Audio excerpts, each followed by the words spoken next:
15 কোটি টাকা। ওনাকে আমি প্রশ্ন করছিলাম আপনার কাছে কোনটা বেশি ভালো লাগছে, উনি বলছে বরবাদ 1 নম্বর, 2 নম্বর সেকেন্ড।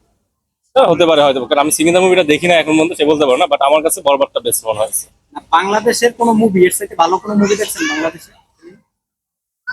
মানে কমার্শিয়াল মুভির মধ্যে এটাই ভালো। কমার্শিয়াল। এটা হচ্ছে কারণ তুফান দেখেছিলেন? তুফান দেখছি, তুফানের থেকে এটা মাছ বেটার।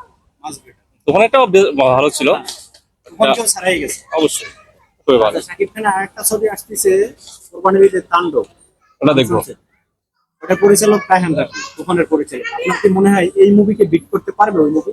আপনার একটা ধারণা? ওটা এই মুভিতে যে বাজেট, যে মেকিং, এটা বিট করা সম্ভব? আসলে তাণ্ডব মুভি সম্পর্কে আমি এখনো আইডিয়া নাই। ওটা রায়হান রাফি ছবি। রায়হান রাফির ছবি তো অবশ্যই ভালো ভালো হয়। বাংলাদেশি production। হ্যাঁ, ওটা আগেরটাও এটা ভালো হয়েছে। প্রোডাকশন হলো মালয়েশিয়ায় থাকে।